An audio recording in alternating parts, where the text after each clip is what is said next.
Hi, everyone. Thank you so much for joining us today for our webinar on the National Interest Waiver. My name is Dustin Saldarriaga, and I'm a Senior Associate with Scott Legal PC here in New York City. We're very fortunate to have my colleague, Senior Associate Jiyae Hwang, joining us as well. Jiyae has extensive experience on a variety of green card options, in particular, the National Interest Waiver. So she'll be sharing some extremely important information during the first half of this presentation. A few items before we get started. The first is that although our firm does focus on business immigration, we handle the full spectrum of U.S. immigration law, whether that's family-based immigration, temporary visa options like student visas, visitor visas, investment green cards such as the EB-5, litigation. Really, if it involves U.S. immigration law, odds are that we do it. So we hope that you'll reach out to us if we can be of any help at all. The second thing is that what I think really helps our firm stand apart is the fact that our founder, Ian Scott, has personally navigated the process on a number of visas. He's been on a TN visa, an H-1B, an F student visa, and our firm was founded on an E-2 visa, which Ian still holds. So having gone through the process personally really does inform how we work with our clients. As you can see on your screen, today's presentation is focused on the National Interest Waiver, and that is a green card option, an employment-based second preference category green card option. We'll talk more about what that means. And the National Interest Waiver has become increasingly popular, especially for entrepreneurs. So entrepreneurs can apply for a National Interest Waiver, can apply for the green card on their own. They don't need another employer or another party to sponsor them. So it's a wonderful fit for entrepreneurs. And for those who are, for example, on an E-2 visa who are looking for a green card option, the NIW can be a good option depending on the circumstances, which we'll talk about more during this presentation. After this presentation, you'll get an email from us. It will include a comprehensive guide to the National Interest Waiver. It will also include a link to our website where you can schedule a consultation if you'd like to talk about your specific circumstances. We will also share a link to our YouTube channel. We're really proud to put high quality information on our YouTube channel. We record all of our webinars and we put the full length webinars on our YouTube channel. So do check those out. Again, those touch on the full spectrum of U.S. immigration, so not just national interest waivers. So if you have any questions at all, the YouTube channel really serves as a great resource. And Again, if you'd like to talk about your specific circumstances, please do schedule a consultation. If you have questions during this presentation, we do plan to get through all of the questions. We'll probably save them for the end, but feel free to send them in through either the chat function on Zoom or the Q&A function, and we are actively monitoring both of those, so please don't hesitate to send those in. All right, without further ado, I will go ahead and I will pass it off to Jiyae to share some of the requirements of the National Interest Waiver. Great. Thank you so much, Dustin, and thanks everyone for joining us this morning. So let's start with a brief overview first. So what really is an NIW? What do we mean when we say National Interest Waiver?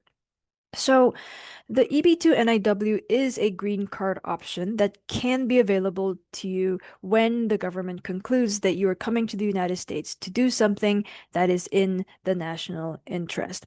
And it is worth noting that it is a special subset of the general EB2 green card category.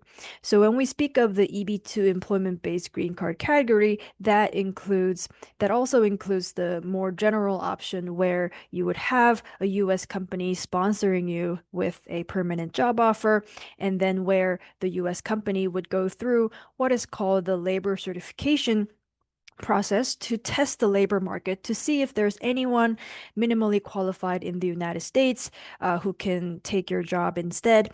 And if there is no available US person to take your job, then only then the US company is allowed to sponsor the foreign national for the green card. So that is the ordinary labor certification requirement that is imposed on the general EB2, um, employment-based green card category. But however, if you can show that your case qualifies for a national interest waiver, that means you're asking the government to exempt you from that requirement. And it is quite a significant exemption because the labor certification requirement takes a long time. It can be quite difficult to find a US sponsor, right? And even when you find a US sponsor, the company needs to go through this recruitment process and, get the prevailing wage determined and then, also certify the perm with the Department of Labor, which takes a long time to process. So what the EB2 NIW can do is to allow individuals to self-petition for a green card, which means you don't need to find a US company to sponsor you. You don't need a permanent job offer from a US company, but you can drive forward the green card application on your own at any time when you're ready. And if you meet the requirements, the other part is that it saves a lot of time. So because you don't need to go through the labor certification process before embarking on the application, you can go straight towards filing the I-140, which can shave off several years in that process. So it can be a sort of a faster track to a green card, although, and I will talk a little bit more about this in the slides that follow, even the NIW, EB2 NIW, it has become a little bit slower than it used to be in terms of the total processing time for the green card because of the increasing priority date backlog in this EB2 category worldwide that has happened in the past 3 years. So NIW is a subset, as I mentioned, of the EB2 employment-based green card category, but it has a much higher bar than the perm-based company sponsorship. And this is because, as I mentioned, you are essentially asking for an exemption from this perm requirement. So you need to prove something extra about your case, something special about your case that would merit an exemption in the national interest. All right, so how do you usually prove that your case would merit this exemption? NIW has a three-prong requirement test based on a recent AAO case. It is called the Matter of Dhanasar. It comes from 2016.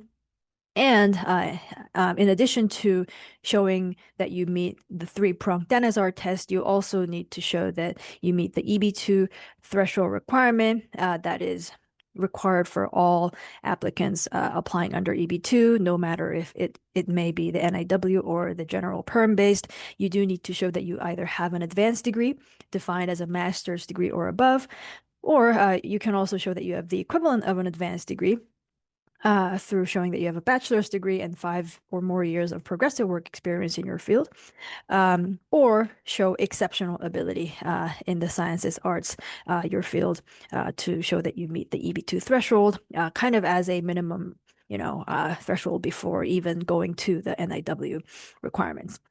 So as I mentioned earlier, you do not need an employer to apply for a green card under the EB2 National Interest Waiver channel, which can be a significant advantage, especially for entrepreneurs.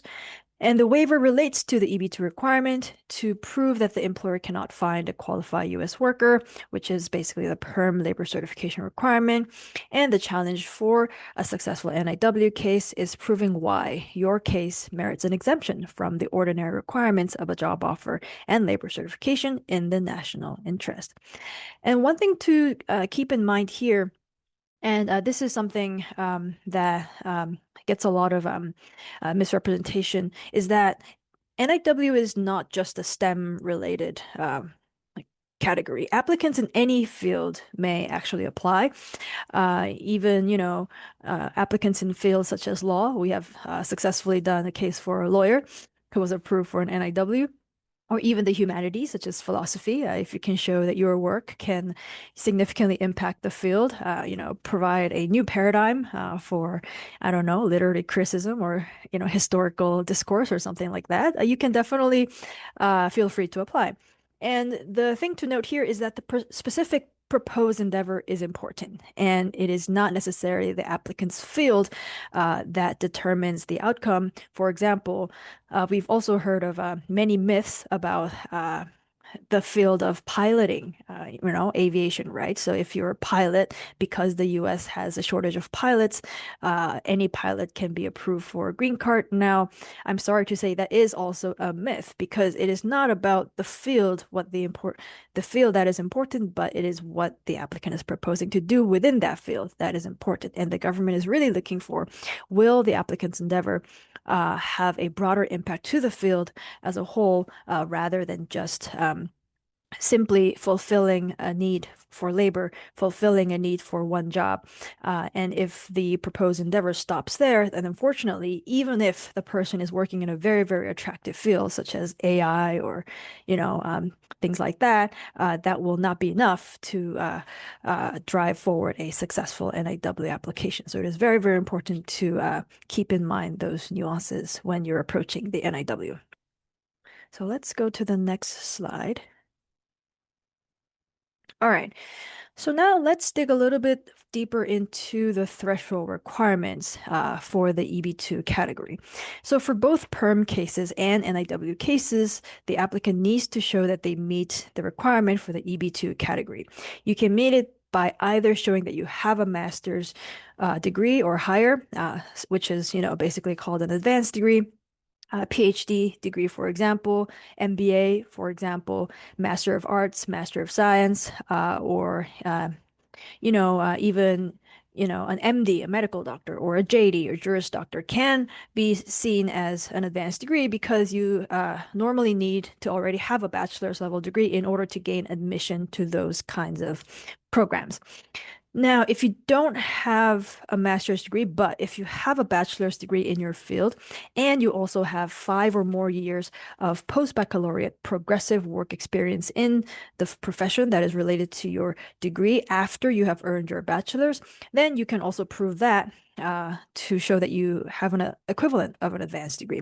So if you have a bachelor's degree in engineering, right, for example, and then you had 5 or more years of work experience in engineering in the similar field, and if you can show by letters of employment confirmation from your previous employers that not only did you work for full time for 5 years, but also uh, describe your job duties and responsibilities in specific detail such that the government can see that your duties changed over time to involve more complex, more senior duties as the 5 years went on. So that second part is also very important because if your job duties and your responsibilities stayed the same, then the government is not going to think that the work experience was truly progressive. In order to show that your work experience is progressive, you need to show that upward trend. So, assuming that you can show that, then you can qualify as an equivalent of an advanced degree professional. Now, the other pathway to qualify for the EB2 threshold category is showing that you have exceptional ability in the sciences, arts, or business. And it is important to note that exceptional ability is a different concept than extraordinary ability that is used in EB1A and other categories of visas. Exceptional ability is a little bit of a lower standard than that. So by exceptional ability, what we're looking for is a degree of expertise that is significantly above what is ordinarily encountered in the field. So it is not a very, very high bar, but you do need to show some sort of distinction. And how do you show that distinction? You need to be able to show at least 3 out of the 7 criteria that is listed here. So for example, any degree that is related to your work, 10 years of full-time work experience in your occupation, a license to practice your profession, evidence of recognition for your achievements and significant contributions to your industry or field by your peers, government entities, either professional or business or organization, and other comparable evidence of eligibility. It is important to note that If you're qualifying with either an advanced degree or exceptional ability, the area of extraordinary ability, or the field of which you earned your degree must directly relate to your proposed endeavor. And that is something that the government is becoming more and more strict when they are analyzing applications under this channel. And in the new policy manual that came out in January 2025, there is even a phrase where saying something like, if an engineer with an engineering degree has a proposed endeavor that they propose to come to the United States to operate a bakery for their proposed endeavor. Clearly, the proposed endeavor and the advanced degree does not match, and as such, it is not sufficient to work in terms of the NIW petition. So it is very important to ensure that when you're meeting the EB2 threshold with these sort of evidences, there needs to be a direct connection with your proposed endeavor for that. All right, so we'll go to the next slide and go a little bit into more detail than in the three-prong Matter of Dhanasar test, which is really the main part of proving one's eligibility under the EB2 NIW channel. So, what are the NIW requirements? The first prong Dhanasar requirement is that you need to show that your proposed endeavor has substantial merit and national importance. And let's break down a little bit more on what that really means. So, the step one in the NIW process is to clearly define the endeavor. And when we speak of a proposed endeavor, it means we need to present a specific project or goal that goes beyond simply working in an occupation. So if you're an engineer, for example, you can't just say that you would be coming to the United States and propose to find the job in engineering and just work as an engineer.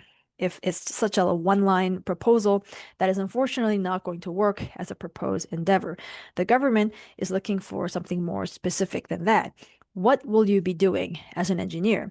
For example, will you be, participating in a specific R&D project, to develop a new way to organize chips, organize, semiconductor components to make chips more efficient or more powerful, right? And where will these chips be applied to? Will it be, installed in smartphones? Will it be installed in electric vehicles? Things like that. You need to go into more detail and describe the specific project or goals that you will be advancing.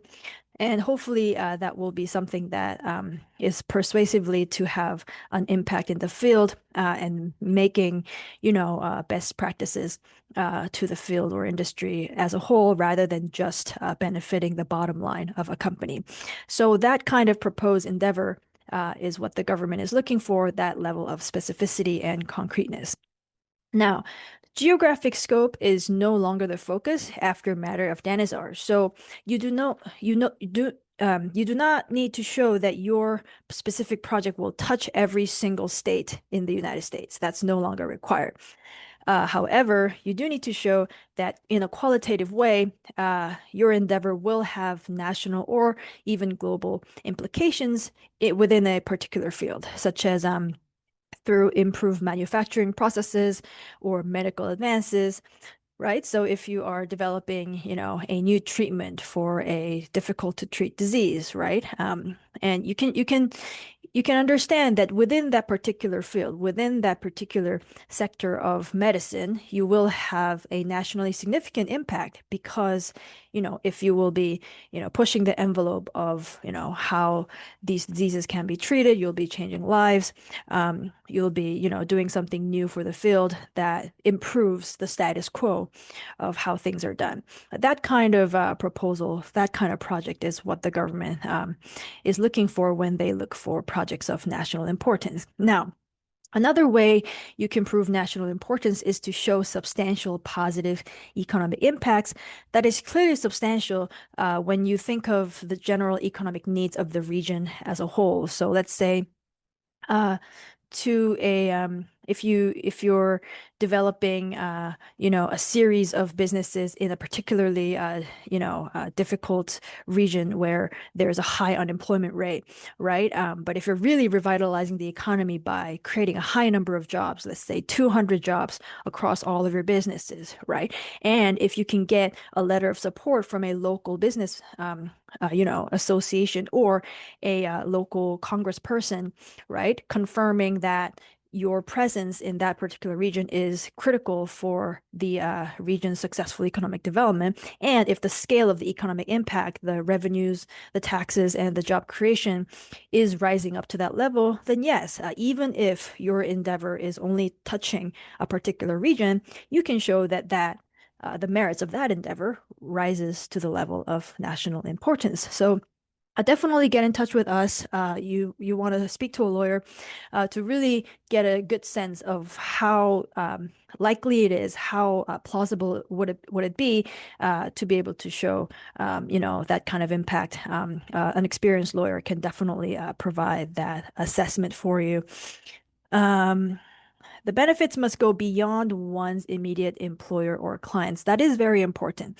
And we've seen a rising number of RFEs and denials on that point, right? So if you're an engineer, for example, and if you're designing code, but if that code will only stay within a particular company, and if it will only, generate private benefits to the bottom line of one specific employer or company, right? Those kinds of endeavors are increasingly going to have a harder time qualifying for the EB2 NIW.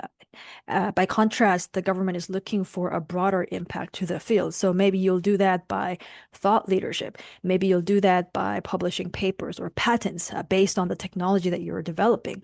And if those kinds of intellectual property are widely licensed by other companies, other experts, if your papers are being cited by a high number of people in your field, and which means they're using your work to inform and advance their own developments, then you can show a broader impact to the industry or field as a whole, as opposed to just showing, that your work only benefits your immediate employer or immediate clients. So that is having increasing importance in building a strong NIW case.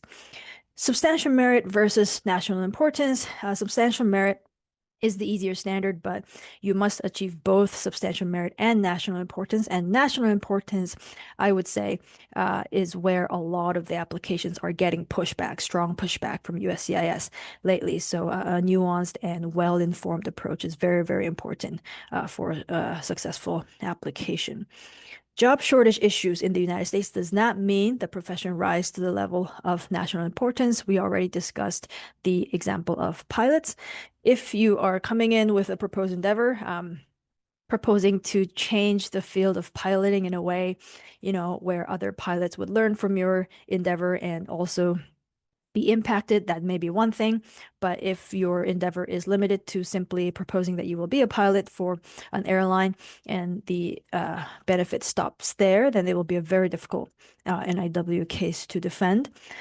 Several appeal cases point out some relevant measures for national importance. Endeavors such as teaching also get more challenge and pushback from USCIS because USCIS likes to make the argument that teaching type endeavors tend to only benefit the direct students who benefit from the teaching, as opposed to advancing the best practices of a field as a whole. So strategic presentation of the proposed endeavor is important to avoid placing too much emphasis on types of endeavors, types of activities that the USCIS is likely to not find to rise to the level of national importance. All right, so we will move on and talk about the second and third prongs of the Dhanasar test. And remember, all three prongs must be met in order for a successful EB2 NIW petition. So second prong is that the applicant needs to be able to show they are well positioned to advance the endeavor. And so in that prong, the focus is really on the individual, himself or herself. USCIS will look at the person's background, including the experience and education. Really, the USCIS is looking for a track record of success or influence in the field.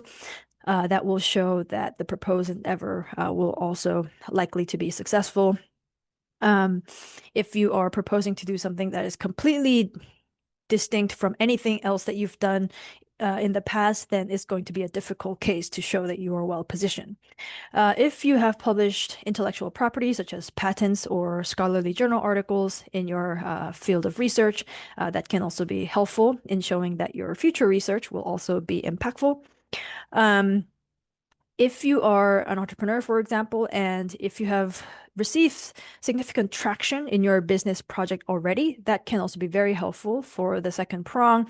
If you can show that the endeavor has already progressed to a bit, if you can show that you have already executed contracts with major, actors in the industry, if you can show letters of intent from US government agencies describing the importance of what you have done and their intent to continue working with you in the future, those kinds of evidences can, show that you've already made progress in the endeavor such that you're well positioned to continue doing that. For entrepreneurs, if you get admission to prestigious accelerators or incubators, such as Y Combinator, Techstars, or things like that, that can also be a very good support for well positioned. You've already led the company to the point where you've inspired such interest in the industry. That can be a very good addition to the file. Contracts and tax returns for existing businesses. If, for example, if you've been running the business for several years in the United States already, maybe in a different visa status, such as an E2 or an O1, and if you have, if you've been able to grow the business to a certain extent, tax returns and forms W-2, for example, showing the number of employees that you've hired, showing the amount and scale of revenues that you have generated already with your business can be very helpful in proving that you're well positioned to continue growing the business towards that nationally significant impact. Third prong, showing that on balance, it would be beneficial to the United States to waive the requirements of a job offer and thus of a labor certification. So that is the last prong of the three-prong Matter of Dhanasar test. And it is really a balancing test where you would look at the totality of the evidence and make the argument that the benefits of granting a green card to your particular case outweighs the ordinary benefits of protecting the labor market by requiring employers to, go through the labor certification process to see if there's anyone else in the United States who can take your job instead. So extraordinary ability considerations definitely come into play if you're someone who is at the leading position in the industry, if you're invited to speak at conferences, if you're someone who's judging the work of others, if you're someone who's been awarded prestigious awards in the industry for your innovative work, then you can show that you're someone who's unique, right? Not really replaceable with someone in the United States of minimal qualifications. Even if there is someone else available, you're already at the forefront of the industry, so it will benefit more to have you than replace you with someone of minimal qualifications. You can use evidence from prong 1 and 2 in support of this balancing test. So in prong 1, you can highlight the systemic and large-scale benefits that your work can have to the industry, to society as a whole. If you're developing a new cure for, a very difficult disease, you're saving lives. You're saving, potentially saving thousands, tens of thousands of lives. If you're developing a new manufacturing process that can really shorten the time to production, right? And if you can really, accelerate progress in a particularly critical industry or field in the United States, if you're really at the forefront of that innovation, you can show that the benefits, systemic benefits, positive benefits of helping industry growth can really outweigh, the policy interests of following the labor certification process there. Entrepreneurs can also use the fact that practically they are not able to go through the labor certification process because in many cases they may have majority ownership in their companies, and as such, a job offer from a company may not really be a viable approach for them. So that is another argument that entrepreneurs can make in support of the third prong. Matter of Dhanasar specifically notes that entrepreneurial work can indeed be a good candidate for an EB to NIW, so it still remains a viable pathway for a green card for entrepreneurs. Yeah. So before handing it off to Dustin, the last topic I will talk about is a little bit more on national importance, because national importance is becoming more and more the linchpin of a successful EB2 NIW petition, especially for entrepreneurs, because the way that national importance is defined, and because it carries a large burden of persuasion to show the USCIS officer about the nature of the endeavor and its prospective impact. So, in order to make a successful claim for national importance, the applicant needs to prove the importance of the individual's specific proposed endeavor, not the importance of the field or occupation the individual will be working in. And that is a very important distinction to note, because any reports or documentation that support the importance of a field, there is a chance that the government will simply disregard them and say, hey, you can say that AI is really important to America, but that does not mention your specific proposed endeavor. The importance of a field is not what's important here, but it is the nature of your specific project and whether your specific project will have a broad impact on the field of AI, for example, right? So it is a nuanced distinction, and really it can benefit for you to work with an experienced attorney to help guide the arguments in the right way that is most likely to succeed in the eyes of the examiner. Expert letters can be very important in this exercise, because the expert letters tend to help develop the arguments, help develop the narrative of what the potential impact of your specific project will be, right? And the experts in the field can confirm what is the limitation in the field, what is your specific proposed endeavor proposing to do to those limitations, how will your project solve these limitations in a major way, and what is the expected impact of that particular project, of that particular technology that's being developed. Like, how can this be used? How many people can this touch? How many lives can this new treatment save? Things like that. And those types of arguments need to be directly related to your specific project, not to the field as a whole. So expert letters can really help make those kinds of very targeted arguments supporting this aspect. So, as we mentioned multiple times before, benefits to one specific employer alone will usually not be enough. So even if you're helping the bottom line of your employer, and even if the employer is a very large employer, if it's only helping the private economic interest of that employer, that will not be enough to support an EB2NIW petition.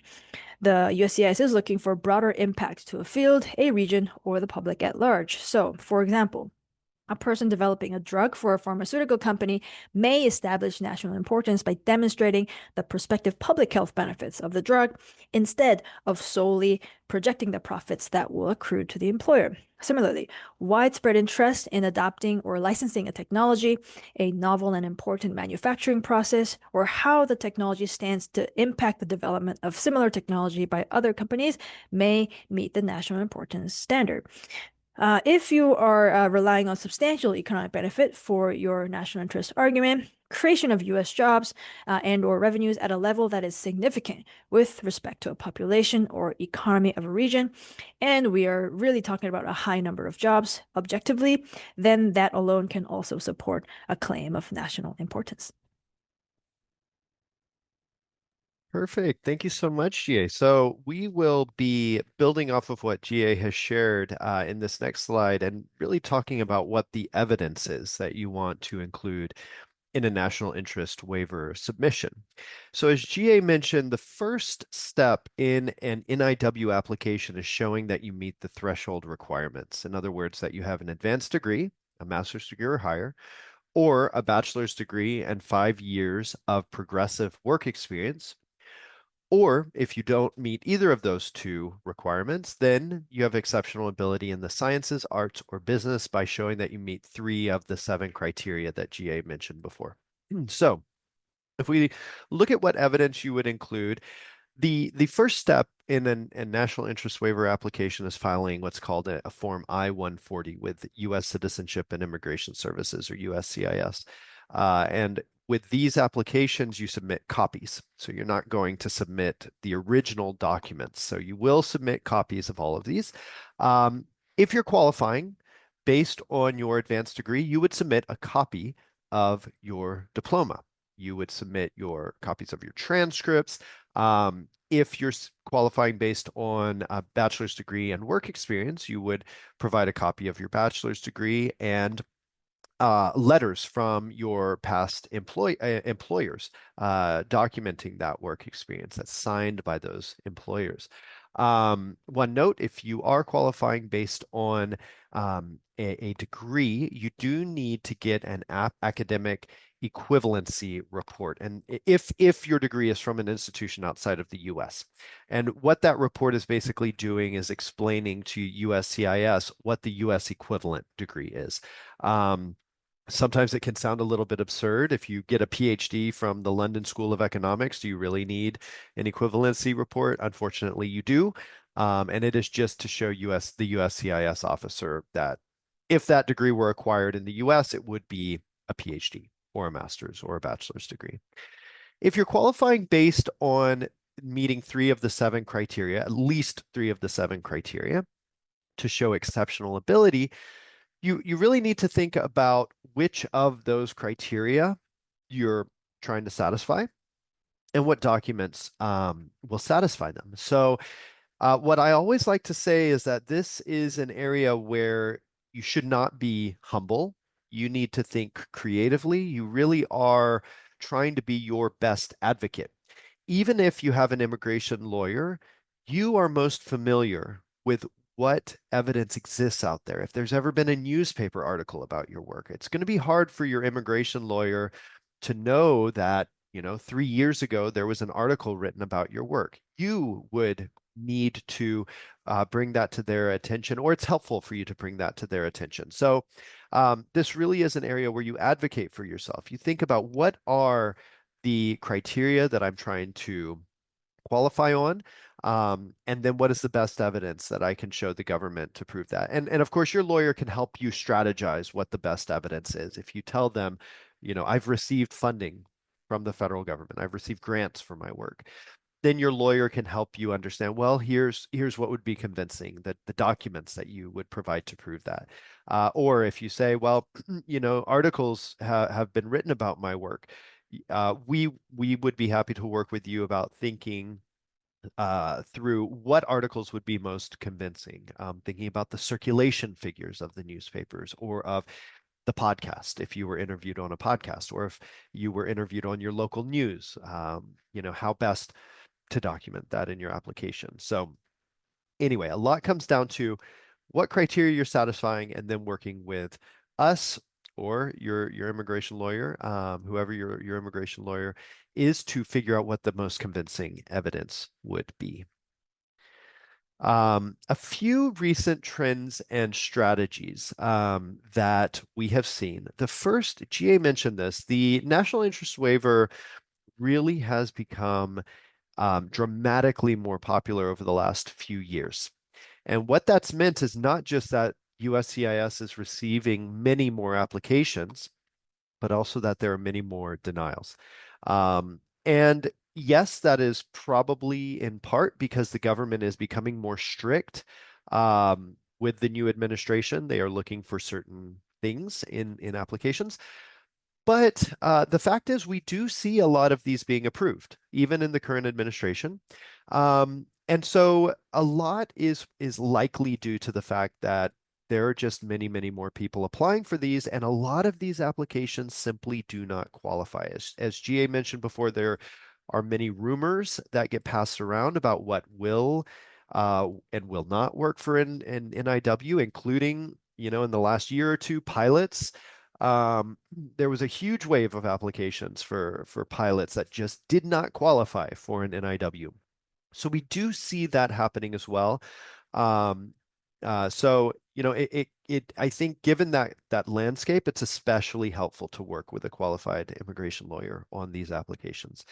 Related to that, requests for evidence or RFEs and denials, as I mentioned, have increased. So a request for evidence is where USCIS comes back.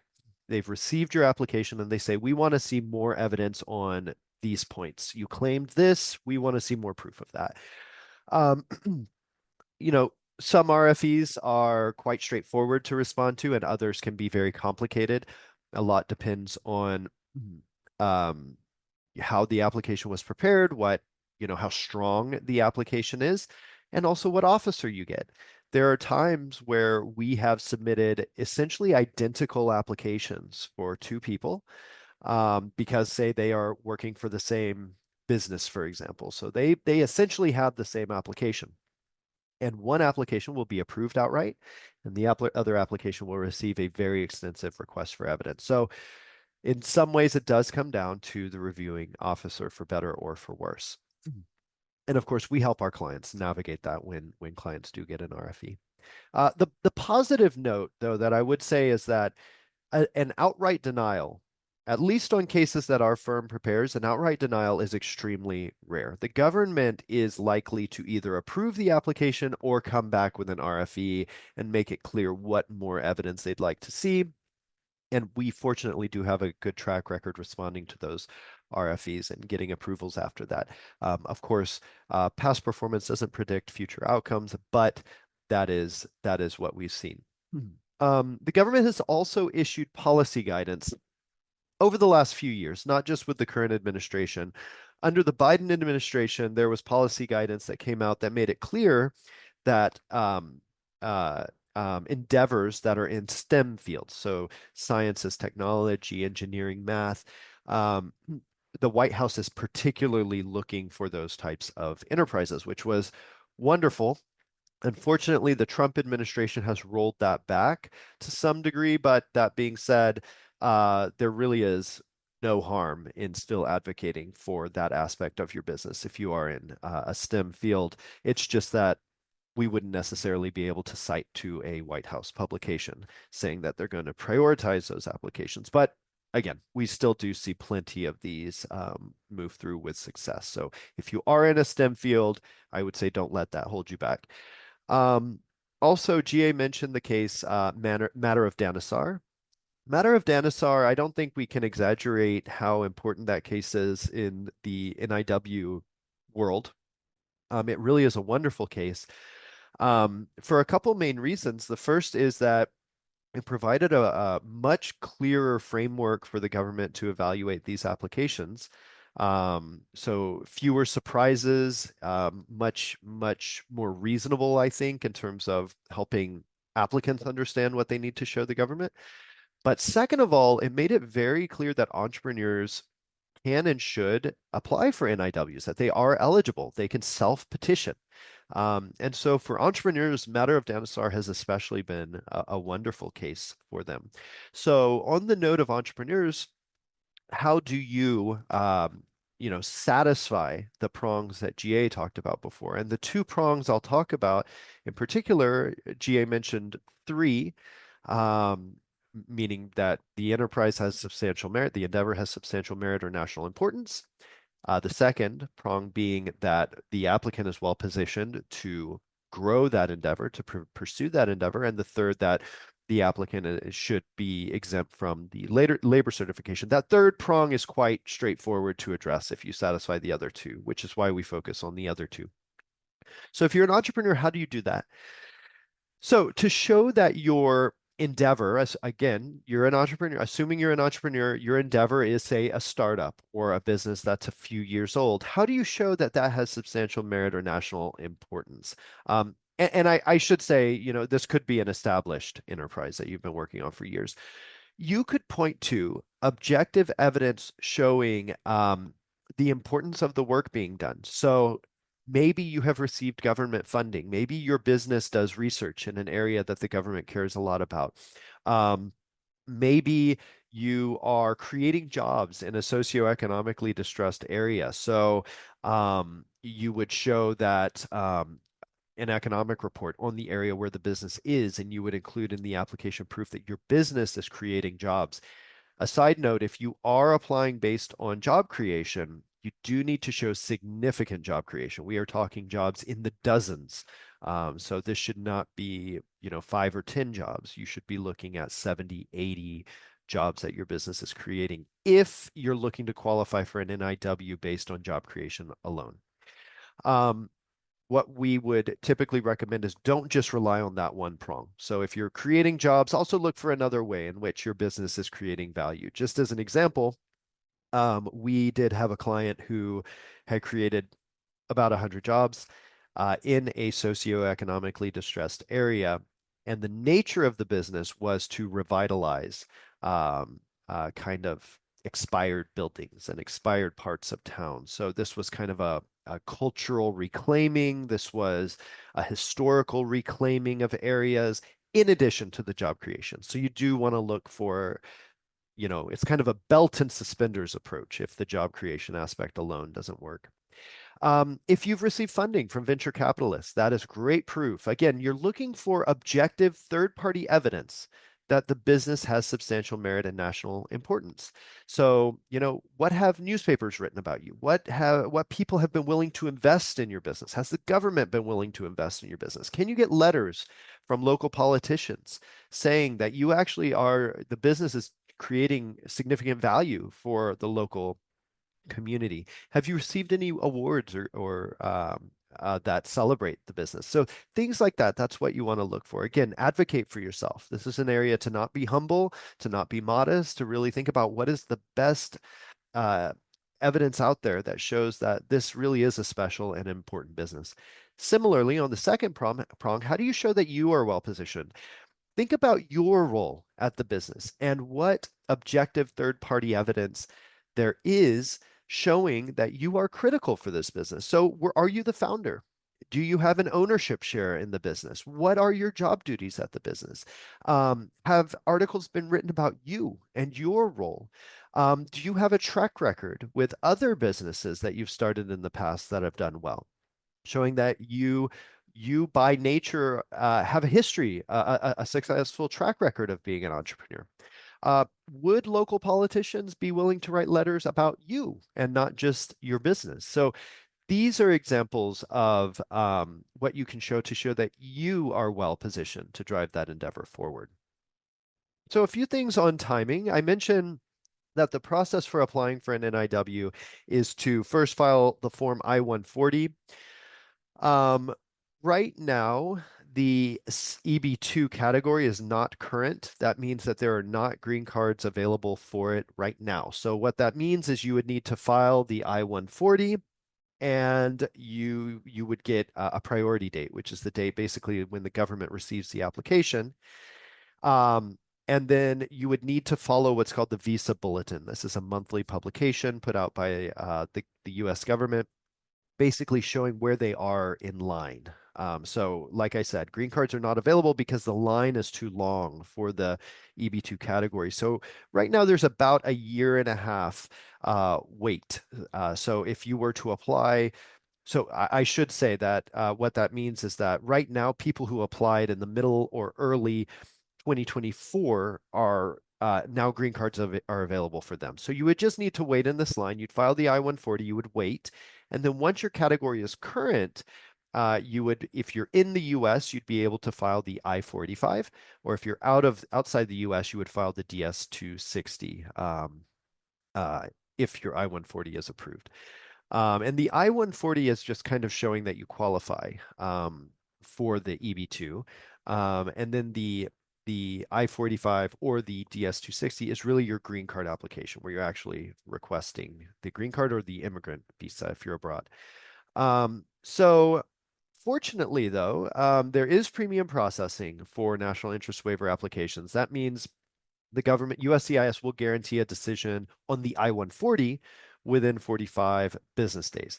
Again, that doesn't mean you can jump the line for the green card. You would still need to wait for your category to be current, but at least you would have feedback on the viability of your NIW. What that could mean is that if you are, it could give you a sense of certainty. Um, the other thing I'll quickly say is that the EB1 category, which is extraordinary ability, that is a higher standard than the NIW, but you can apply for two green cards at the same time, and the EB1 does allow premium processing. So what you could do is you could file for the EB1 premium processing, see if you are approved.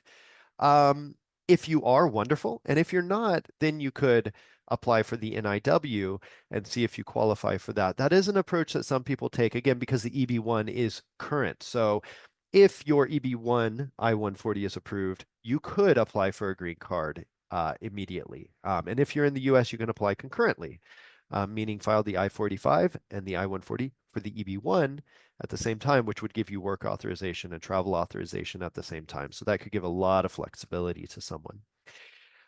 Underlying visa status. This is a very complicated aspect of US immigration. So if you have questions about this, I would schedule a consultation. But basically, what the US government does is they assume that everyone seeking entry into the US wants to stay. And that is a problem because if the government thinks, for example, you have a tourist visa, but you want to stay, they're not going to let you in. So you, as the applicant, have the burden of proof if you have a temporary visa to convince the government that you're not going to stay to apply for a green card. Um, Meaning, if you have a tourist visa or a temporary visa of any kind, in general, there are some exceptions, but say an E2 visa to build a business, once you file a green card application, it signals to the government that you do, in fact, want to stay permanently, which could cause issues for your temporary visa. So that doesn't mean you cannot have both. It just means you need to be strategic about how you do this. And a lawyer can be extremely helpful in that process. So I do recommend scheduling a consultation if you have questions about that. I already talked about the application process, so I'm not going to go into that more. In terms of the last bullet, pros and cons of adjusting status within the US versus consular processing. These are the two pathways. If you're inside the US, you have two options for applying for an NIW. Option one is to apply for an adjustment of status. That is applying through USCIS from within the US. If you're approved, you don't need to leave the US. You just are approved. You get your green card in the mail. Again, you don't need to leave the US if you're adjusting status. The other option, though, is it's called consular processing. So you actually go to a consulate, you get the immigrant visa, then you come into the US and receive your green card upon entry. So there are pros and cons to both. If you're outside the US, you cannot adjust status. But if you're inside the US and you're trying to figure this out, one of the big benefits of consular processing is if you do have a temporary visa and you need to enter and exit the US frequently. Consular processing lowers the risk that you're going to have issues when you enter on that temporary visa. Um, the benefit of adjusting status, in contrast, is if you can stay in the US for the period of time before you get the green card, or I should say before you get a travel permit, then that adjusting status can be wonderful because you wait that period of time, you get the travel permit, and you can enter and exit the US freely. Your work authorization, which again, you can apply for these before the green card's approved. You can apply for work authorization and a travel permit once you file the green card application. So, and they take 6 to 9 months generally. So if you can wait that period, it can be wonderful to adjust status. Um, all right. I am going to fly through this case study. And while I'm doing that, go ahead and send in questions. I know we do have about 5 minutes left. This case study just shows, really, it just shows how you can satisfy the three prongs of a national interest waiver. So this example is someone is an entrepreneur. They formed a small consulting firm that is going to provide improved services to U.S. veterans. So the first step, again, is to look at the endeavor, to look at what they want to do. They want to create a consulting firm that will improve services to U.S. veterans. So, on the face of it, it's not really hard to see how there's an argument to be made that there's national interest and substantial merit here. There, you can pretty easily find documentation showing that there is a crisis among veterans in terms of mental health, for example, in terms of um, uh, job finding jobs, finding work. So it's easy to document the problem. And then if the endeavor is directly addressing that, then you should be able to get supporting documentation, say from local politicians. Maybe there are foundations that are willing to support this endeavor. So you would show that this is an endeavor that is in the national importance. So that has national merit. So what was done here? So the applicant submitted expert letters, news and media articles, research reports, government initiatives to address this problem. Um, th these resources documented the difficulties faced by returning veterans. Um, and they got letters from experts and leaders in military, government, business, and charitable institutions attesting to the national importance of the applicant's work. Um, so the second prong, how did the applicant actually show that they were well positioned to show this? So again, you don't stop by describing the endeavor. You also show how you are basically the best person to pursue this endeavor. So this applicant gave letters from government officials, business and philanthropic leaders, and industry experts talking about his prior success doing this work. He was able to document this with real data. So it resulted in millions of dollars being executed in charitable funding. So many people donated toward this. Hundreds of veterans were connected with productive job opportunities. He also included a business plan. I don't know if we talked much about that, but a business plan can be absolutely critical in an NIW application where the endeavor is in its early stages. So what a business plan does is it basically projects, based on real data, how the business is likely to do over the next certain number of years. So if it's going to create jobs, if it is going to serve a certain number of veterans, as we're talking about in this case study, a business plan can be absolutely critical at convincing the government that you're actually going to do what you say you're going to do, even though the endeavor is at its early stages. By the way, it is possible to apply for an NIW with a startup. Even if the business has not actually started generating revenue, hired anybody. Is it a harder application? Sure. If you have a track record, you can point to real evidence. But I will say, if you think creatively and you really do advocate for yourself, just as an example, we did have a case where we hired an economist, a professor at a university to talk about the importance of the startup business for a certain area that was socioeconomically distressed. And we had a very comprehensive business plan that talked about what this business is going to be doing. This was an applicant who had a long track record of starting other businesses, and it was approved. Again, not a promise that will happen in the future. Again, past results don't predict future outcomes, but it can happen. It has happened. So a business plan can be wonderful in those cases. And then finally, on balance, it was beneficial to the U.S. to waive the requirement of the job offer and labor certification. Again, this third requirement follows naturally from the other two. If you meet the first prong and the second prong, it is very unlikely that you're not going to be able to meet this third prong. And especially if you're an entrepreneur, you can point to Matter of Dhanasar, where it's explicit that entrepreneurs really can't meet the labor certification requirements. So they should be exempt from the requirement. But this applicant was a self-employed entrepreneur. It would have been impractical for him to obtain labor certification, as Matter of Dhanasar states, and he demonstrated the value of his services. So it was beneficial for him to be able to exempt himself from the labor certification. All right, I think that we ran through everything. Appreciate you all for taking the time to join us today. Jiyae, thank you so much for sharing your expertise. Do keep an eye out for our email. Reach out for a consultation if you have any questions at all. We would be very happy to talk with you. And in the meantime, stay well. We hope to see you soon. Thank you.